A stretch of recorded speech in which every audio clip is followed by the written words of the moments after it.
नमस्कार, मैं हूं आशीष वर्मा। मॉर्निंग कॉल में आपका स्वागत है। शुरुआत इस वक्त की हेडलाइंस के साथ। धीरे धीरे इकोनॉमी खुलने से अमेरिकी बाजारों में मजबूती। कल करीब 370 अंक चढ़कर बंद हुआ डाउ। नए शिखर पर पहुंचे फेसबुक और अमेजॉन के शेयर। एशिया में भी बढ़त पर कारोबार, लेकिन एसजीएक्स निफ्टी पर हल्का दबाव। अमेरिका में भंडार घटने और डिमांड बढ़ने से कच्चे तेल में उबाल। 3% की तेजी के साथ $36 के करीब पहुंचा ब्रेंट का भाव। ओएमसी, टायर और पेंट शेयरों पर बढ़ सकता है एक्शन। 25 मई से देश में शुरू होंगी फ्लाइट सर्विसेज। अलग अलग चरणों में उड़ेंगे विमान। एयरलाइन कंपनियों के साथ आज मीटिंग करेगा डीजीसीए। इधर 1 जून से चलने वाली 200 ट्रेनों की लिस्ट जारी। आज सुबह 10 बजे से ऑनलाइन बुकिंग शुरू। मार्च तिमाही में फ्लैट रहा बजाज ऑटो का मुनाफा। आय में 8% की गिरावट, लेकिन मार्जिन्स में दिखा सुधार। उधर जुबिलेंट फूडवर्क्स के मुनाफे में 70% से ज्यादा की कमी। सेम स्टोर सेल्स करीब 3.5% घटा। हिंदुस्तान जिंक आज पेश करेगी चौथी तिमाही के नतीजे। मुनाफा करीब 34% घटने का अनुमान। कोलगेट के नतीजे, घरेलू वॉल्यूम ग्रोथ में 2% की कमी संभव। बजाज फिनसर्व के नतीजों पर भी रहेगी नजर। राहत पैकेज से बिजनेस होगा मजबूत। डिमांड में आएगी तेजी। सीएनएन न्यूज 18 से एक्सक्लूसिव इंटरव्यू में बोली एफएम निर्मला सीतारमण। कोरोना के मुकाबले में कामयाब रहेगा देश। और महामारी के बीच पश्चिम बंगाल और उड़ीसा में अम्फान चक्रवात ने मचाई भारी तबाही। 10 से 15 लोगों के मौत की खबर। कोलकाता, हुबली, हावड़ा, नॉर्थ 24 परगना जैसे इलाकों में भारी नुकसान। चले, गुरुवार की सुबह है। आज वीकली ऑप्शंस एक्सपायरी का दिन, और ये जो सीरीज रही है वीकली, बेहद इंटरेस्टिंग रही है। इस पूरी सीरीज को मैप करके ग्राफिक्स आप लोग की स्क्रीन पर आएंगे।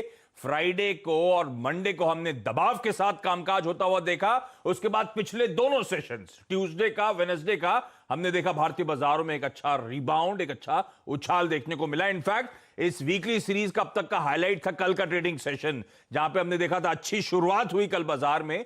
और मैं उस समय न्यू ईयर कंपनी कर रहा था कल 1:30 बजे। वहां से धीरे धीरे मार्केट्स इंच अप होना शुरू हुए। एक बार इंटरडे चार्ट जरा स्क्रीन पर दिखाइएगा। गजब का मोमेंटम फिर हमने पिकअप करा और फाइनली ऑलमोस्ट डेज हाईस पे जाके भारतीय बाजार बंद होते हुए नजर आए। 2% से ज्यादा का उछाल का निफ्टी और सेंसेक्स में देखने को मिला। तो एक्सपायरी के दिन के लिए सेटअप तो अब कुछ बेहतर होता हुआ आपको आपकी स्क्रीन पर नजर आएगा। और कल कमान वापस, कल बैंक निफ्टी में भी हमने देखा था दरअसल 2% के आसपास का मूव आता हुआ। तो चलिए, एक तो सेटअप थोड़ा सा बेहतर हो रहा है वेडनेसडे के ट्रेडिंग सेशन को देखते हुए लग रहा है। उसके ऊपर से कुछ और अच्छे संकेत भी हैं। मिसाल के तौर पे ये लॉकडाउन से बाहर आने के लिए सबसे बड़ा इंडिकेटर जो बहुत लोग कीनली वॉच आउट कर रहे थे, डोमेस्टिक एविएशन सेवाएं कब से शुरू होंगी। कल उस पर क्लैरिटी आ गई है। 25 मई यानी कि अब जो आने वाला सोमवार होगा, डोमेस्टिक फ्लाइट चरणबद्ध तरीके से शुरुआत करने की तैयारी हो गई है।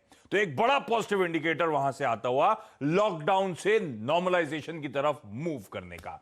दूसरा, ग्लोबली भी कुछ मूड बेहतर ही आपको नजर आएगा। तो ग्लोबल संकेत आप लोग की स्क्रीन पर आएंगे। अमेरिकन मार्केट्स में दरअसल हम पचा के गए थे कि अच्छा उछाल देखने को मिलेगा। ऑलमोस्ट 300 पॉइंट की तेजी डाइजेस्ट करके गए थे। 370 पॉइंट का उछाल देखने को मिला है। और उसके बाद आज डाउ फ्यूचर्स 70 पॉइंट इस समय नीचे ट्रेड कर रहे हैं। तो दरअसल देखिए, डाउ फ्यूचर्स प्रिसाइसली कहां खड़े हैं, जहां हमने छोड़ा था अमूमन उन्हीं लेवल्स पर हैं। तो उस लिहाज से अगर सिर्फ भाव टू भाव कब देख रहे हैं आप, तो एकदम न्यूट्रल क्यूज है हमारे लिए यूएस से। पर यूएस में हो क्या रहा है, इन्वेस्टर्स वहां पे इकोनॉमिक रिकवरी पे बेट कर रहे हैं, जैसे हमारे यहां बेट करा जा रहा है। साथ साथ वहां पे और स्टिमुलस की उम्मीद जाग रही है फेडरल रिजर्व की तरफ से। इसलिए यूएस मार्केट कुछ हरकत में आता हुआ।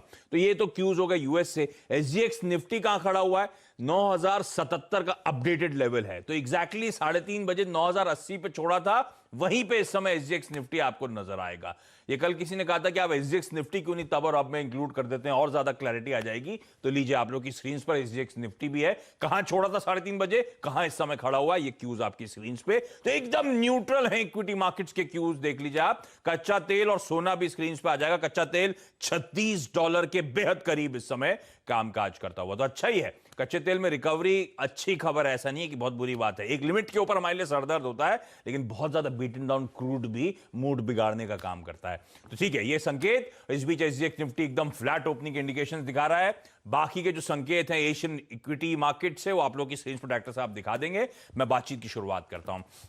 नीरज वाजपेयी से समझेंगे ग्लोबली कैसा मूड है, वीरू बताएंगे आज के मार्केट्स में रणनीति क्या होनी चाहिए, और वरुण होंगे स्क्रीन पर आपके, जो बताएंगे आज के तमाम इंपॉर्टेंट स्टॉक्स इन न्यूज जिन पे आज हम रिएक्ट करेंगे। नीरज जी गुड मॉर्निंग, कैसा मूड?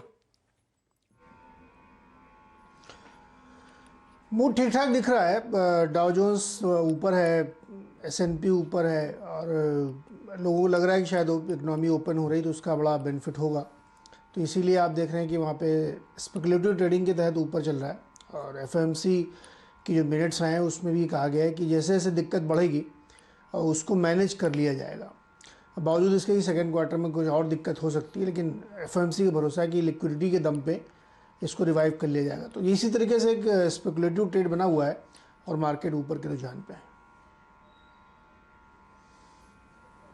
ओके, तो ये रहे यूएस मार्केट से संकेत आप लोग की स्क्रीन पर। मेजॉन और फेसबुक के शेयर्स नए शिखर पे पहुंचते हुए नजर आए थे। खैर वहां पे वो फैंग स्टॉक्स के नाम से जाने जाते हैं, और उनमें तो नीरज वाजपेयी कई दिनों से आपको बता रहे हैं किस तरह का अपमूव उस पॉकेट में, इसीलिए वो नैस्डैक जो है यूएस बेंचमार्क्स में वैसे भी आपको आउट परफॉर्म करता हुआ नजर आएगा। अच्छा, एक संकेत हो गया ग्लोबली। दूसरा, कल हमारे नेटवर्क ने एक्सक्लूसिव बातचीत करी वित्त मंत्री निर्मला सीतारमण जी से।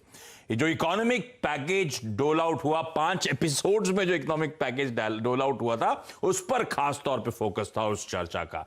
उस इंटरव्यू का कुछ एक अंश पहले सुनिए आप लोग। So, Government of India now launches a 30,000 crore special liquidity scheme. Under the scheme, investment will be made in both primary and secondary market transactions, where investment grade debt papers, this is not infusing equity, this is taking and buying debt papers of NBFCs, housing finance corporations and microfinance institutions, and not high quality debt papers, they can be investment quality also. So this we expect will have an impact on those struggling NBFCs who need money to carry on with business, and these NBFCs are also those who have been funding MSMEs. So in order for these NBFCs to keep their network of MSMEs served, this infusion is absolutely necessary, and these securities with which you're going to buy these debt papers will be fully guaranteed by Government of India. चलिए, अच्छा, निर्मला जी ने कल